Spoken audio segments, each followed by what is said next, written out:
Iman Shumpert said on First Take that Karl-Anthony Towns and Jalen Brunson look great on paper, but aren't scary enough in the playoffs. He added that it isn't a good identity at the end of the game because neither player can perform at a high level by themselves. He added that neither player can beat a team's best defender one-on-one in isolation basketball if a team takes away a pick and roll. Stephen A. Smith fired back at Shumpert, saying that nobody expected Brunson to play as well as he did last year. Stephen A. Smith also mentioned that Towns has more pressure on him to perform in the playoffs than Brunson did. The Knicks have the third highest odds to win an NBA championship, only behind the Celtics and the Thunder. Okay. Iman, I love you, man. Absolutely love you. I loved you as a player. I loved when the Knicks drafted you from Georgia Tech, if I'm not mistaken. You were an interesting pick. I think you were the 16th pick by the New York Knicks. You were a great defender, all-around great defender, could defend multiple positions. Iman, I'm not going to take advice from you. You were a decent player. You weren't even a great player. You weren't even a good player. You were an okay player. As a Knick, career-wise, what did you average? 6, 7 points a game? Jalen Brunson was what? 4th in the league or 3rd in the league in points scored? 28 points? When was the last Knick to do that? Carmelo Anthony. Is Carmelo Anthony a Hall of Famer? Absolutely. Iman, you were a first-round draft pick, if I'm not mistaken, right? Jalen Brunson was a second-round draft pick. The Knicks signed him, and he became one of the best point guards in the NBA in 2 seasons. Iman, you were never one of the best point guards, 2 guards, three, at the 3 position. You were never as good or ever was good as Karl-Anthony Towns or Jalen Brunson. So why am I taking advice from you? Now, when you look at Jalen Brunson and Karl-Anthony Towns, only time will tell how these guys are going to work on the pick and roll. One-on-one, how many players could stop Jalen Brunson? How many? The answer is not many. He is one of the best point guards in the NBA. He's a guy that can find his own shot, and he's proven that he has worked on his release point, and he's become more of a good shooter over the last few seasons. He was a 3-point shooter last year. He was in the 3-point contest. He has really developed his game right in front of our eyes. Now, I don't know if Jalen Brunson's a winning player. Not yet.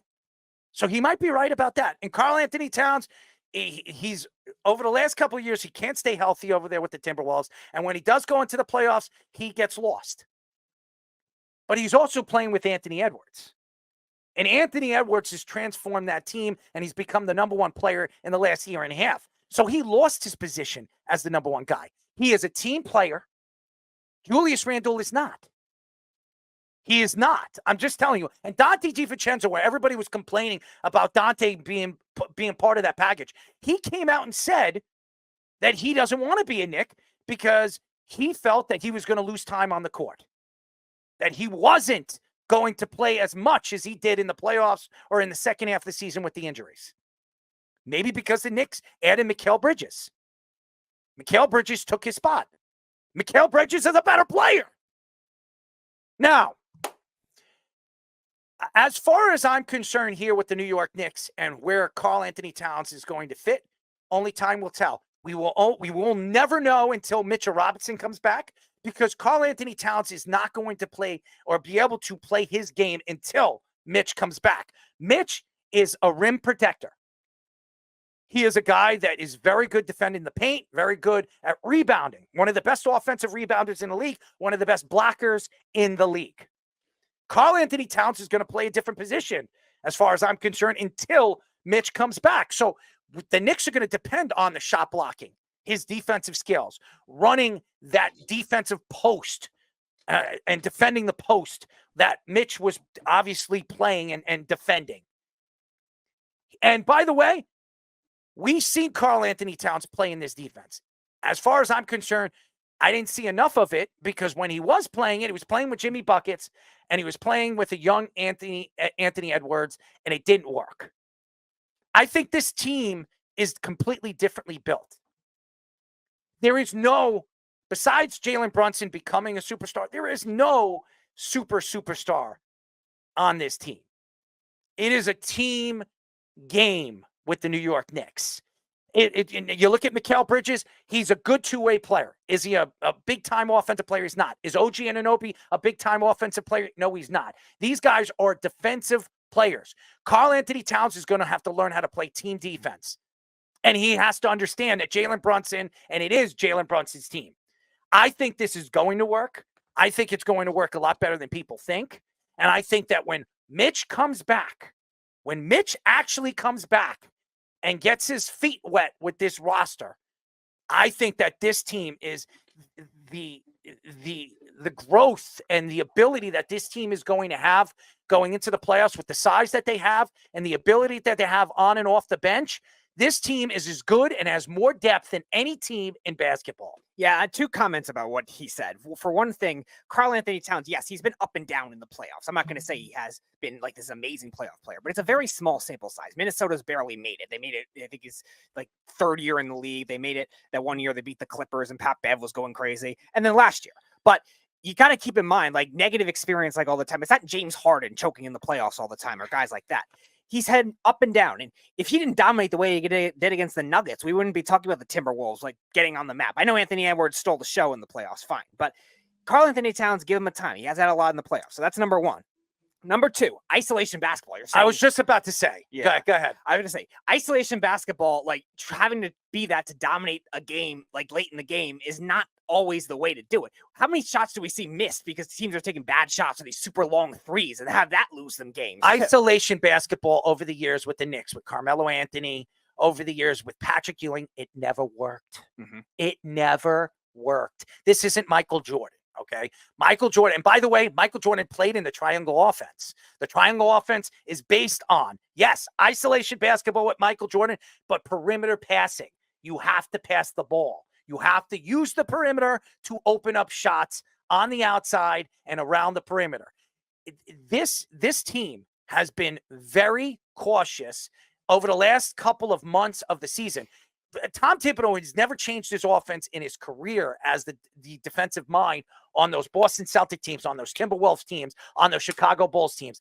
Last year, in the second half of the season, this became a run and gun offense. It became up and down the court, up and down the court. He never played that offense, ever. He changed his offensive style because he knew that Jalen Brunson's strength is going up and down the court and using his speed and his ability to see the court the way he does and open up opportunities for himself and other players. Isolation basketball does not win championships, period. And stop it, Iman. All those teams that you saw with LeBron James and everything like that, guess what? Was LeBron James an isolation basketball player? No, he's not. He won those championships with the Cavaliers because he had shooters like Kyrie Irving and Kevin Love. And what did he do? He spread the court. When he played over there in Miami with Dwayne Wade and Chris Bosh, what did he do? Great. He spread the ball around the court. And he had great shooters like Ray Allen. Stop it. It doesn't win championships. Even the Golden State Warriors, with all those great players, what did they do so well? They passed the ball very well. Go look at the numbers. The numbers don't lie, Iman. And you know that more than anybody. You played in the NBA. You played on those Cavalier teams. Stop with this isolation bullcrap. You need isolation basketball to win championships? Get the hell out of here. It never worked. Yeah, it never worked. So the Golden State Warriors were so isolated and so easy to defend because they guys could play isolation basketball. Maybe you wouldn't have struggled so much in the finals the way you did against the Golden State Warriors in that backcourt. You know how long I watched those mellow Knicks with Shumpert standing in the corner doing absolutely nothing to help him out, and just watched like a team that played well most of the game, and then the last couple of minutes devolve into this schoolyard ISO bullcrap that sucked every time. And every once in a while, Melo would hit the shot to win the game, but that would be the exception that proved the rule. But so he would keep doing it. He's saying that that's better than what we saw from the Knicks last year. And I'll tell you this. Brunson was doing a lot of ISO stuff in the playoffs because they needed it. They didn't have anything. And he has this great move where he goes into the lane and then he's able to turn over the other shoulder and do a fadeaway, and he could shoot over anyone taller than him, basically. He could play. It's like Shumpert hadn't watched him play in over a year and a half or something. That's what it felt like. Are you kidding me? Like, what did they do in Cleveland? You know, him and J.R. Smith letting LeBron do the heavy lifting. With Melo, same thing. What are you talking about? That's not better basketball. Shump was one of these guys who got a championship and feels like he knows now the secret because he was a part of that team that was like the 8th guy on that rotation. And he won Dancing with the Stars. I forgot. And I'm sorry, he also has his own TV show, his own reality TV show with his wife. He must have been smoking with J.R. Smith or before maybe he made this take. Maybe giving birth or helping give birth to his first newborn kid in a bathtub. I don't know. I don't know. Iman Shumpert knows everything. He's the greatest. He's Superman, okay? Let's pat him on the back. Or maybe, Speedy, you should slap him on the ass. Maybe I'll whack him with a skin flute. I mean, he probably slapped his baby on the ass when it was born. Maybe. Would you fight him in medieval times? That's a good idea. Yeah, that would be an interesting duel. J.R. Smith versus Iman Shumpert in medieval times. Yeah. All right. Tommy, your thoughts? I think certain people just should be banned from giving an opinion on how to kind of play in the league, only because, like you already mentioned it, Iman Shumpert, who really was he? Who was he in the playoffs exactly? Too. I mean, the fact that Jalen Brunson and even Karl-Anthony Towns have already played at such a higher level of basketball and even made a farther run into the playoffs in the postseason. You know, Jalen Brunson's playoff run he would have even been to the conference finals. You know, Kat and Jalen Brunson would have both made the conference finals in their respective, seasons. So the fact that these two have already been at a higher playing level than Iman Shumpert kind of says something about it. Like, if it was Shaq, if it was Magic Johnson, these guys have already played at high levels. And like I already said, Iman Shumpert, who really was he in the playoffs? But, I do want to pose a question, though. Do you think that really the Celtics and getting Karl-Anthony Towns, do you think that maybe the Celtics and Nuggets are scared? Because, I mean, personally, that's really the team that matters to me, that looking at Karl-Anthony Towns. First of all, the Knicks have made more moves this offseason than any team in basketball. Adding Mikal Bridges and adding Karl-Anthony Towns to their offseason. Yes, they lost Randall and Dante DiVincenzo. Remember, Dante DiVincenzo was a free agent signing in the offseason. The Knicks paid him $11 million, or what was it, $11 or $12 million contract. Nobody thought that Dante DiVincenzo was going to be their best three-point shooter. He's really developed, but he fit that offense. Okay, Karl-Anthony Towns fits this offense like a glove. Dante DiVincenzo is a good three-point shooter, an accurate three-point shooter. Karl-Anthony Towns is a better three-point shooter than Dante DiVincenzo. This guy has been in the three-point contest, a big man in the three-point contest. This guy, when you can spread the floor with him, when Mitchell Robinson comes back, you're damn well right. I mean, you're absolutely right that the Boston Celtics are worried about him. Who do they have that can stop him?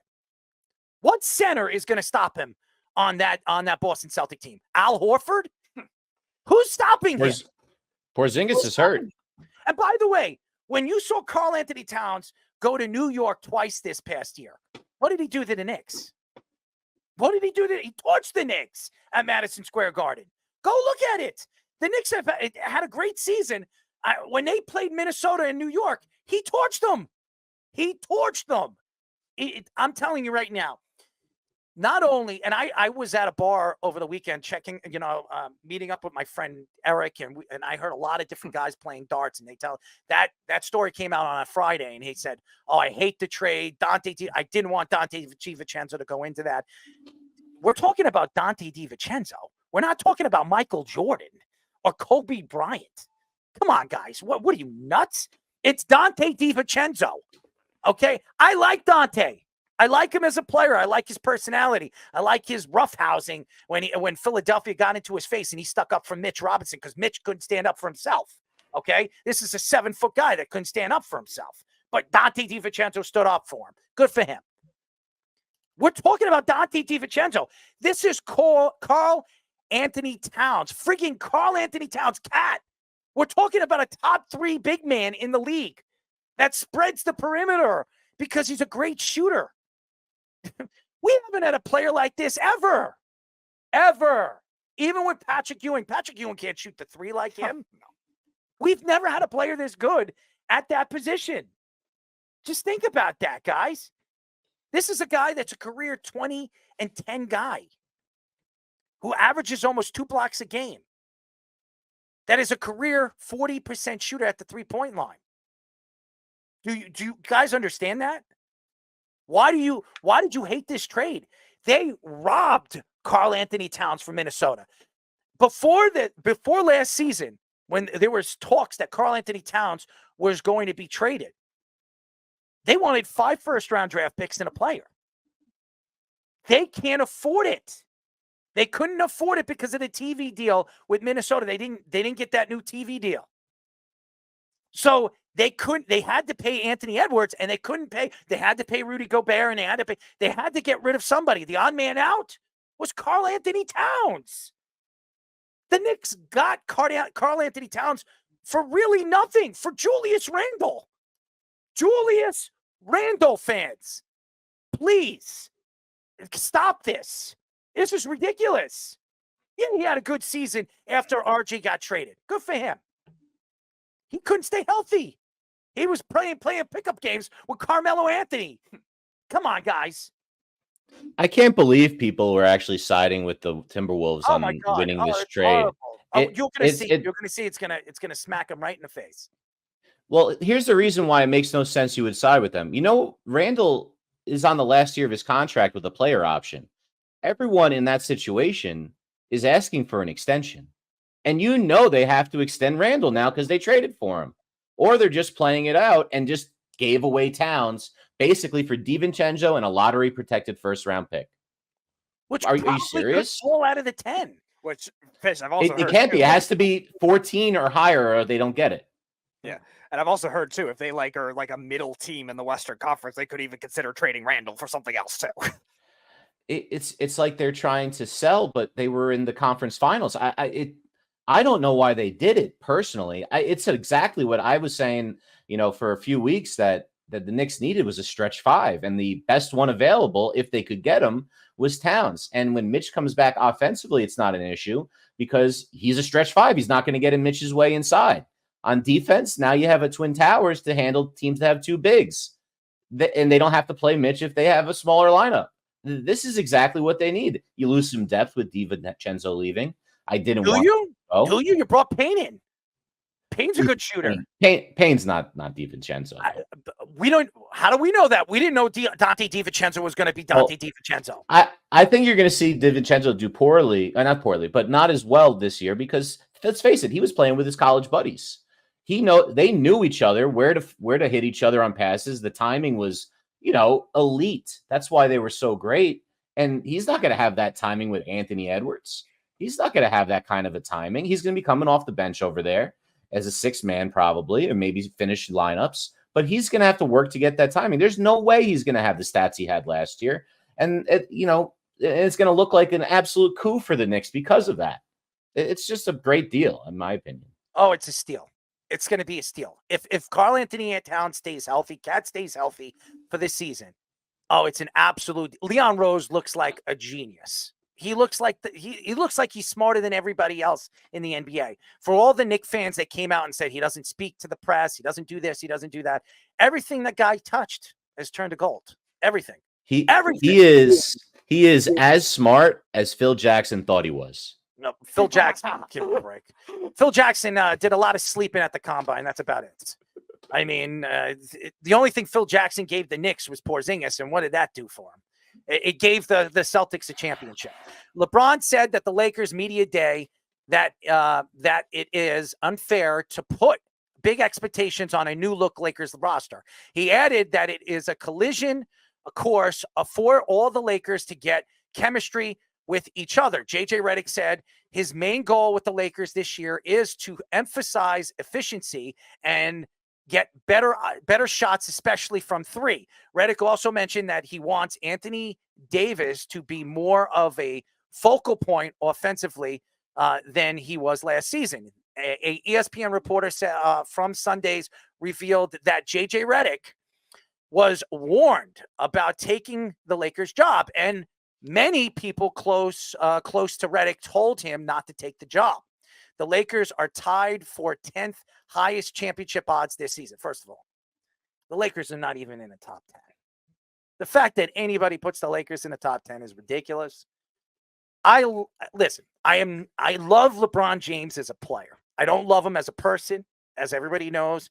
He needs to keep politics out of the game of basketball. I don't care what he thinks about the presidency and music and sitting at a barbershop and playing with himself. I could care less what LeBron James has to say at the barbershop.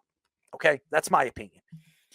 The only reason why JJ Reddick has a coaching job is because of LeBron James. That is a fact. And he knows that JJ Reddick is not the coach of this team. Everybody knows who's running the offense and running the defense of this team. It's LeBron James. And the fact that LeBron James came out and said it would be unfair with big expectations with this roster, you're the superstar player. You're the one who wanted your son to be drafted. You're the one that said that this team is capable of winning in the playoffs. You're also the guy that came out and said that you wanted JJ Reddick. Okay? So I don't want to hear that crap from you, LeBron.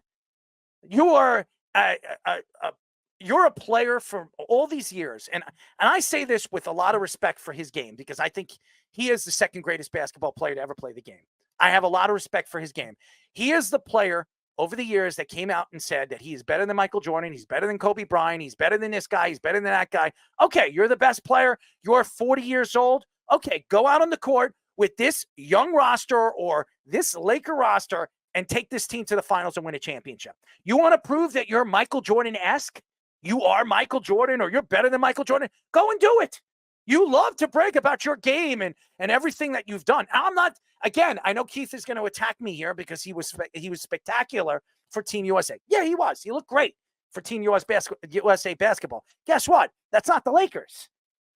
That is not the Lakers. And as far as I'm concerned, JJ Reddick was a terrible hire.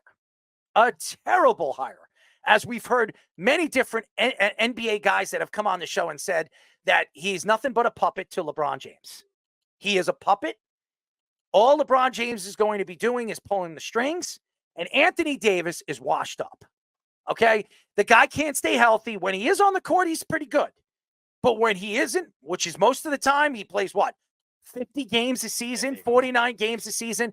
That's not good enough. That's not going to win you championships. You're going to be a 10th or 9th seed in the playoffs. You need to be a top 4 seed because you want home court advantage. There is no way you're a top 4 team the way OKC is set up, adding Hartenstein to this roster, or I don't know, the Denver Nuggets or the Minnesota, Timberwolves, and you can go on and on. Even the Dallas Mavericks are better than your team.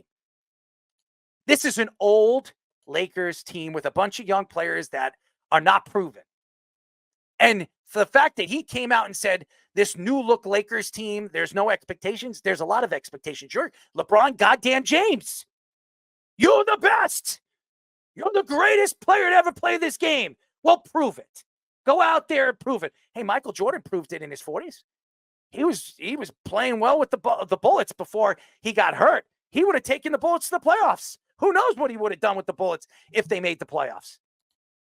You think you want to compare yourself to the greatest basketball player of all time? Then go and do it. Go show yourself on the basketball court. And JJ, stop with the efficiency three-point shot. By the way, that was all you did in the NBA. And just like Tim Hardaway said, you would have never, ever, ever made it in the game of basketball in the 90s because all you did was shoot the three. You would have been beaten up in schoolyard basketball. Give me a break. I would never take advice to JJ Reddick, who, by the way, wasn't a great NBA player. No, and you look at the statement that LeBron made. Obviously, JJ Reddick was his choice to be hired. I know he might have had other offers from the Hornets or the Pistons, seems like that, but JJ Reddick obviously wanted to be with LeBron. So LeBron had to convince Rob Pelinka, convince the Buss family, convince all that to not hire a veteran coach, a good coach that could have become available. Why is Rob Pelinka? I'm just asking. Why is Rob Pelinka the GM of this team? I wonder. Who's the one who got Rob Pelinka the job? Yeah. Are you smarter than a 5th grader? Interesting. Pretty much. And that's LeBron's logic right now. He's going to cater to himself. Yeah, the Lakers have some good young players, but not enough where you could say, okay, this is a powerhouse team in the Western Conference. That being said, you also shouldn't be saying, oh, give them a pass. We don't have expectations. You're LeBron James. You wanted to hire JJ Reddick. You still have Anthony Davis there. You're still the Lakers. Lakers fans are not going to say, oh, we have no expectations. They're going to take that lightly. No, you're the goddamn Lakers. You're always going to have expectations of everything you do. It is such a ploy. it is such a ploy when you hear LeBron James come out with the crap that he comes out with. He's always trying to find an excuse, make an excuse, cry about something, but he gets all the calls.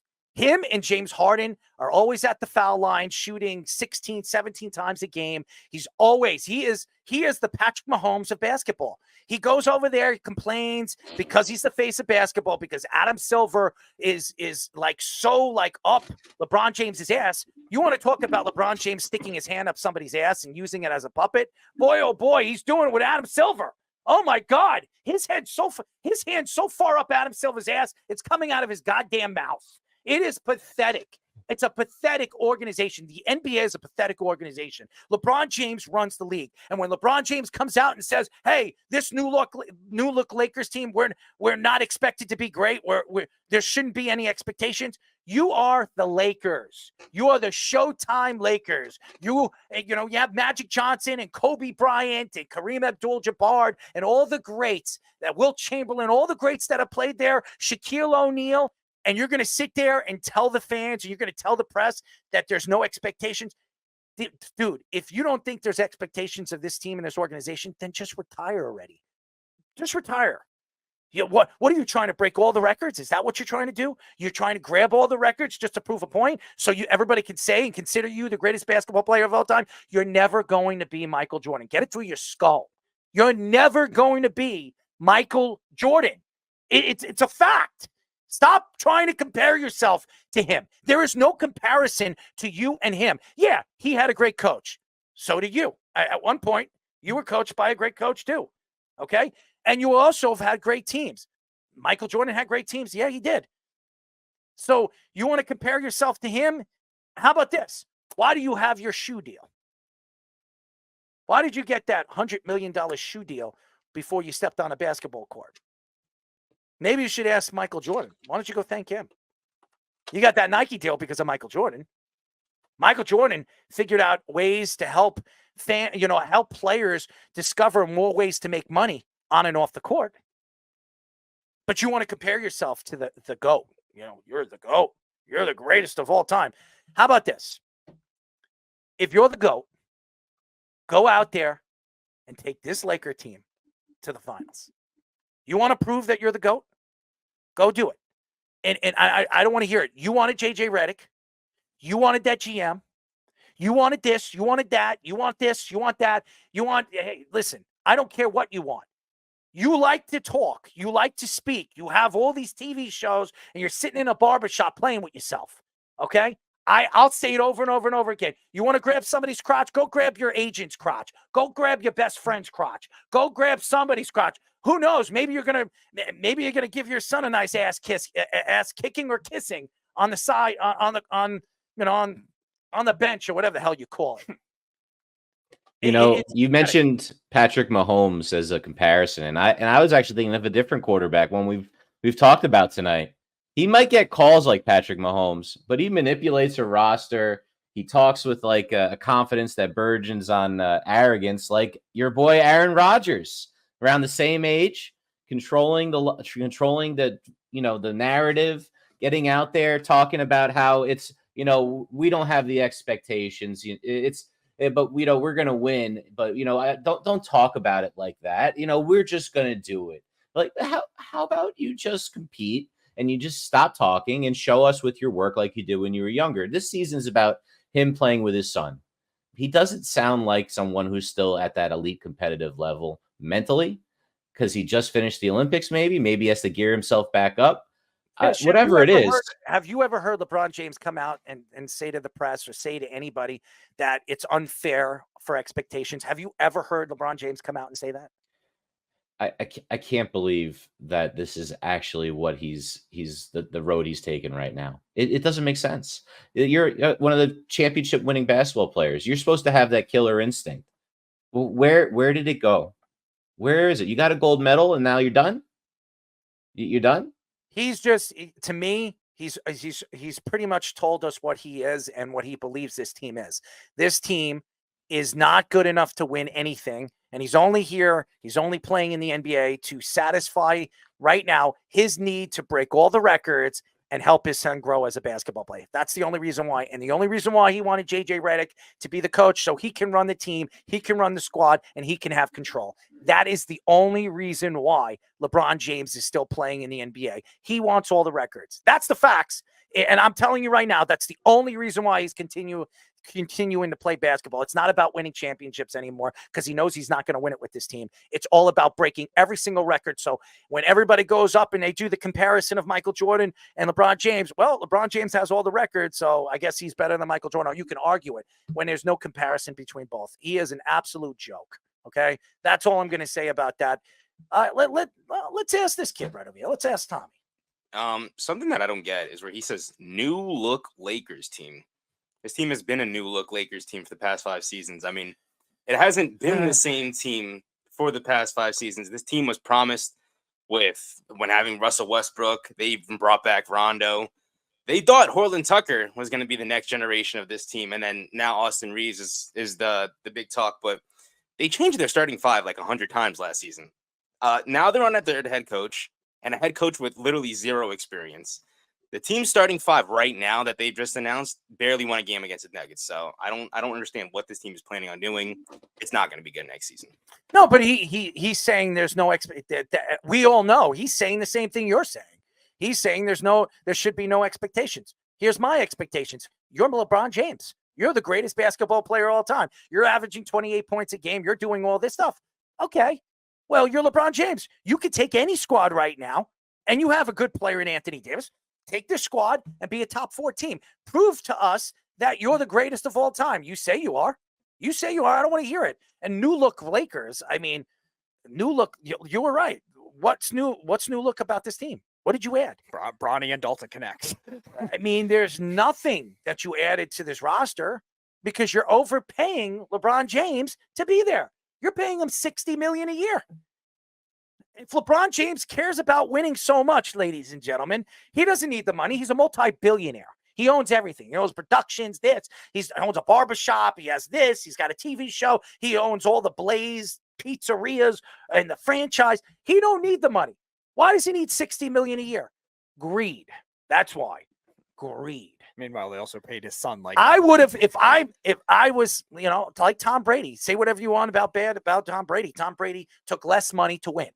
If LeBron James sincerely wanted to win, he would have taken less money. He would be making $20 million a year, and they could take that other $40 million and invest it into another superstar to come over there. He did not. You know why he didn't? Because of greed. So stop it, LeBron. Stop making excuses for this team. You've always found a way to make an excuse, and you have your wife, your sons, your daughter coming out and saying you're the greatest basketball player of all time.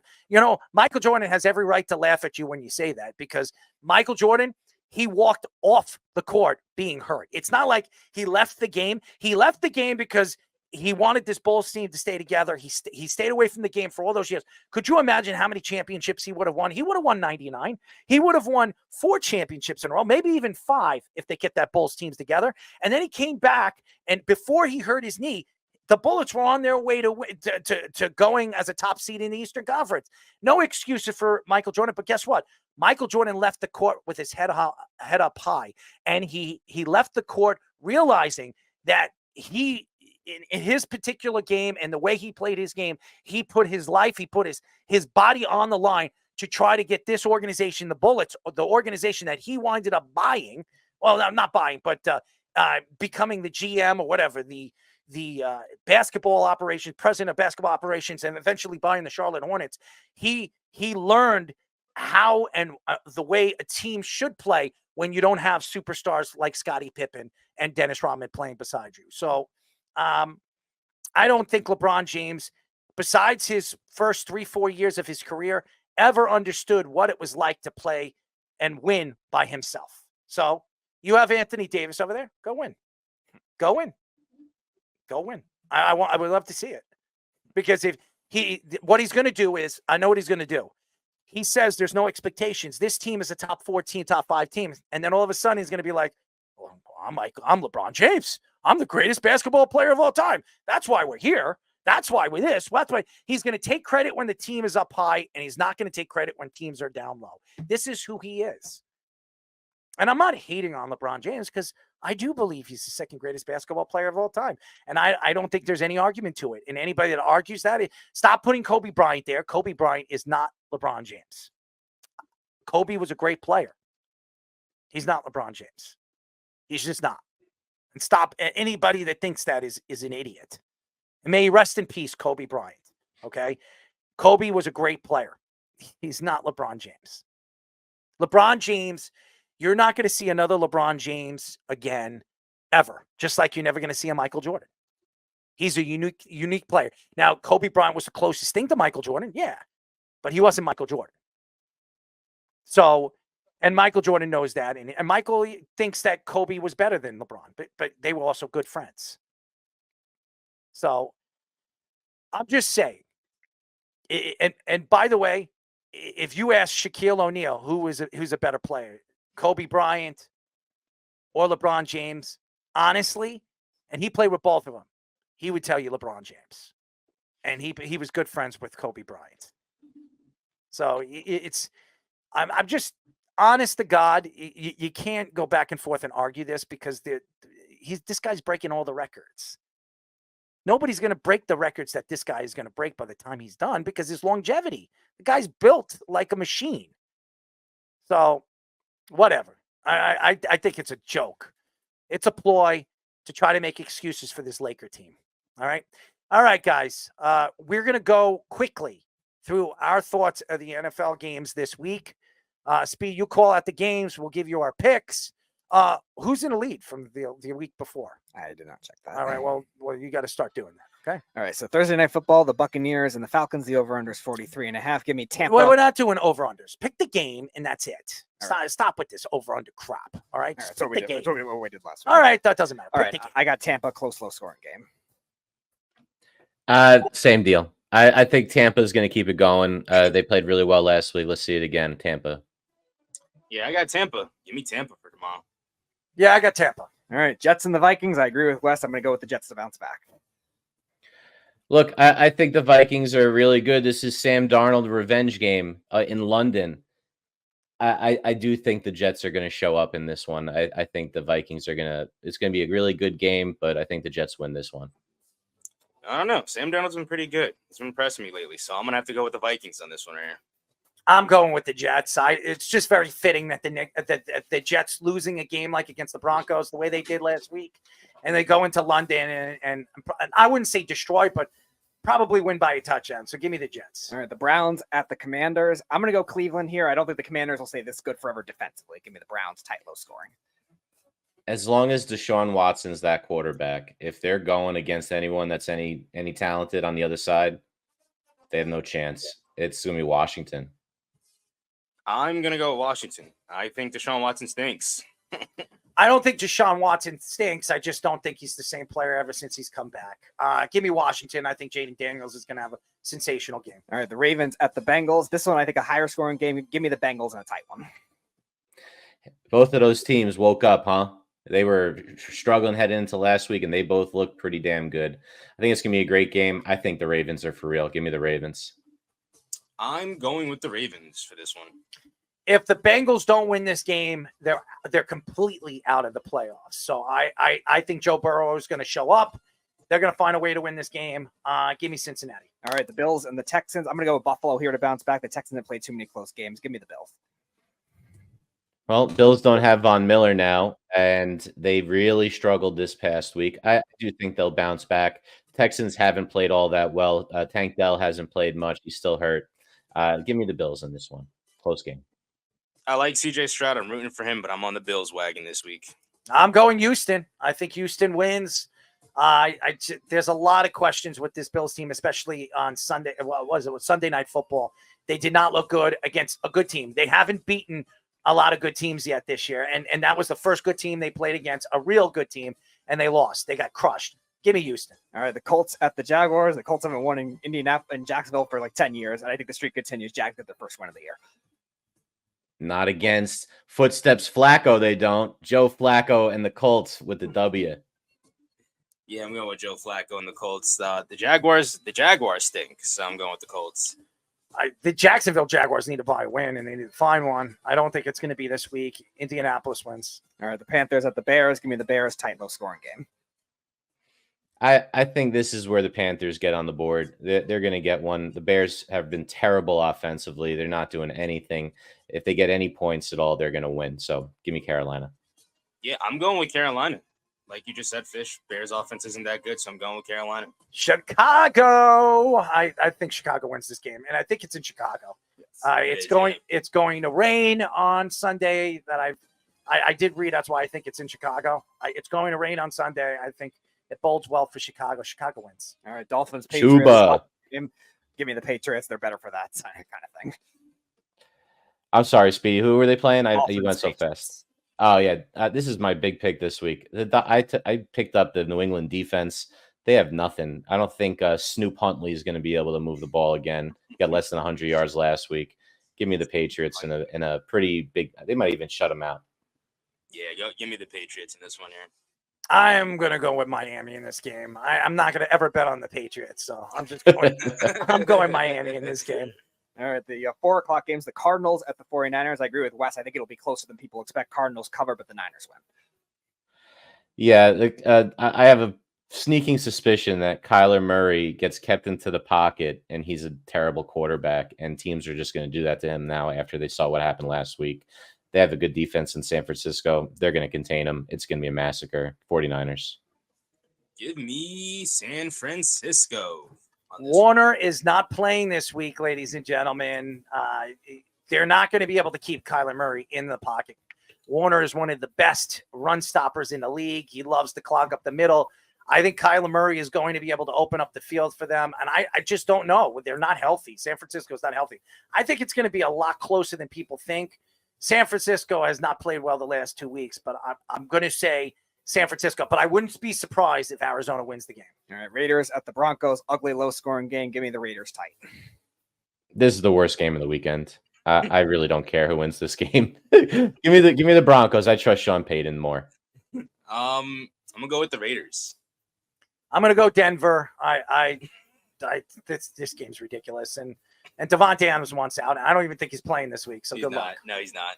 Oh, good luck on that. Denver wins. All right, the Packers and the Rams. Jordan Love looked good in the second half, bad in the first half. Which end are you going to get with them? I think they win tight against the Rams. Yeah, Love was completely shut down. He looked bad. I think He looked good in the fourth quarter, by the way. Yeah, I think he just got to shake the rust off. That dude's really good. Give me the Packers. I heard he's still not 100%, honestly. So I'm going with the Rams, just based off of that, honestly.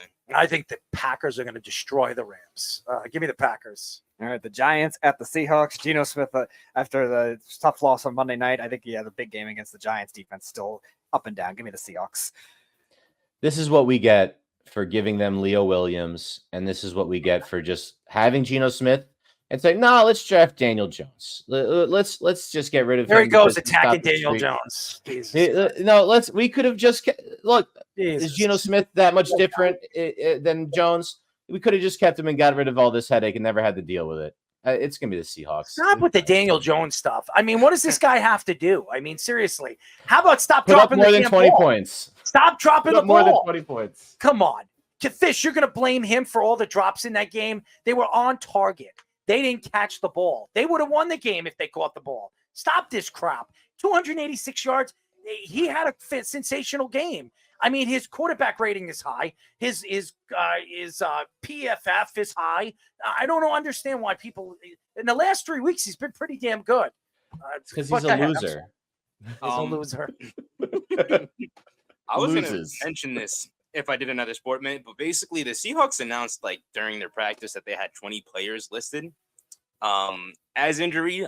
Some of them, of course, were full participant like DK Metcalf and them, but I don't know. Just based off of that alone, I'm a praying a Giants fan, so give me the Giants here at that one. This is a very interesting game because I can see the Giants pulling this one off. I don't trust Seattle's defense, okay? And I don't trust their secondary. And who's going to stop Neighbors in that secondary? So I think Neighbors has a big game.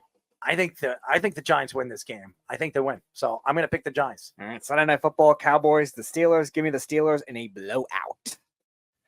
Yeah, I think this is going to be my most exciting game to watch this weekend. I can't wait to watch the Steelers destroy the Dallas Cowboys.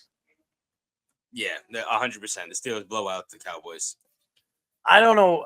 It's too many injuries for this Cowboy team. And Micah Parsons, I think he's got his head up his ass. I don't know. He's got to stop going on his podcast and talking crap. Pittsburgh, it'll be close. Dallas could make it very, very close, but I have Pittsburgh winning a close one. All right, and Monday Night Football, the Saints at the Chiefs. I think this will be an ugly, lower scoring game, a lot of field goals. Chiefs have experience with Derek Carr, though. I'm going to take them winning close. Yeah, so I think that the Chiefs aren't allowed to lose. They're just not going to be. It's not part of what the script is for this season.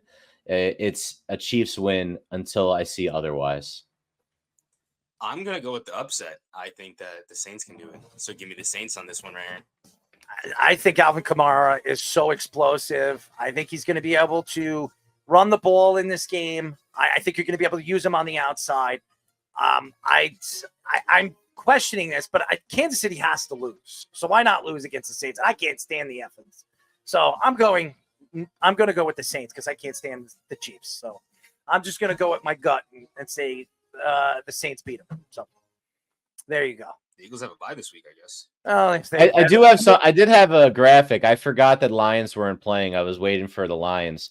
But if you take a look, these are actually the best pass rushers in the league.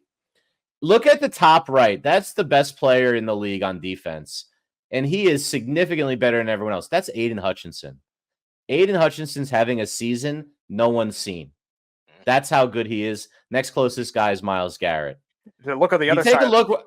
If you look at the other side of the coin, right down the middle is your boy Will McDonald. No, I was going to say, look at the other extreme of that graph, and it's the guy taken before Aiden Hutchinson in that graph. Well, see Trayvon Walker as in the hot garbage part of the graph where I labeled if you're bad, this is where you go. You're hot garbage. He was taken number 1 overall. Hutchinson taken after him. We knew it was a bad move at the time, but it's really bad. If you want to see just what the situation with the Giants is, Thibodeau is not very good. And he's over here, is not getting a lot of pressure. If you're at the bottom, you're not getting home. Brian Burns isn't getting home, but he's doing okay. TJ Watt, for some reason, isn't getting home this year, but he is killing people with his pass rush grade. So they're putting 3 guys on him. This is one of these cool stats that you can kind of look at, guys. I just want to show you this. Yeah, well, don't make me throw up. I mean, seriously, Will McDonald. How about Will McDonald show up against the horrible Broncos? Okay, he all of a sudden people are bragging about him, and then he completely disappears off the face of the earth. This is the problem. This is the problem with the New York Jets. A lot of Jet fans just blow him, and I like Will McDonald. As a matter of fact, I'm one of those guys that believes that Will McDonald's going to have a 10-sack season, but again, he hasn't done it against a good offensive line. Do it against a good offensive line. And by the way, the Broncos offensive line is not that good. So again, and by the way, I don't know if anybody sees this. The Titans have the number 1 defense in the league right now. Number 1. You know who's number 2? The Denver Broncos. Do you know who's number 3? The New York Jets. So there you go. The top 3 teams right now in the NFL defensively on all statistics. The Titans 1, the Broncos 2, and the New York Jets 3. So basically the difference is a Cortland Sutton touchdown.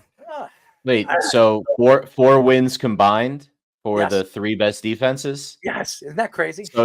So apparently it doesn't mean shit to have a good defense anymore. We really count the Titans as a win. That's why I said that. Just so you know. I mean, seriously. It's actually harmful. It makes no sense. None of it does. But again, it doesn't make sense how Kansas City is undefeated. I mean, but now that when you think about it, after what you see with those statistics, you know why they're undefeated. AKA, all it spells is NFL. There you go. I've said this, and people that don't even know football say, "Oh, we with this rigged and yeah." But I talk like this because this is what people do. They babble and babble and babble that I'm out of my damn mind, thinking that the game is rigged, and the NFL has stepped in and tried to find ways to get this team to go to the Super Bowl, and they're going to. Trust me. trust me, they're going to get a wide receiver one way or another. Why? Because the NFL is going to make sure that they do. Darius Slayton, Super Bowl MVP, Fish. Be ready for it. I wouldn't be surprised if Cooper Kupp or one of those guys go there. 4th round pick. You can have him. You could take him off our hands. He'd be great for you guys. He's fast, Andy. You like fast guys. Come on to New York. Come make a deal with your buddy Joey. Joey Bag of Donuts over there. He knows 3 guys. He only has 3 phone numbers. Anyways, that's it for the show, ladies and gentlemen. Thank you to John Jones. Thank you to Fish with his graphics. Thank you to Scoop with his Sports Minute, all the content that we had. Thank you to the fans. Thank you for everybody, all the downloads, the thousands of downloads. We really appreciate you guys. Keep following us. Go search our website, www.worldwidesportsradio.com. StubHub, Fanatic, and Bravada. You want to bet on some sports and stuff like that, go to Bravada right now. 45 states. You got a chance to win some money, $750 that you are going to earn right off the bat if you're a new customer. And by the way, every single dollar that you put in, they match it for the first sign up. So go check us out, www.worldwidesportsradio.com. Weekend Crunch on Saturday, 7 p.m. here in Long Island, 103.9 FM. If you're not here, go to iHeartRadio, LI News Radio, and you can check us out at 7 o'clock. That's it. We'll be back next week on Monday. Good night. You're listening to the Worldwide Sports Radio Network.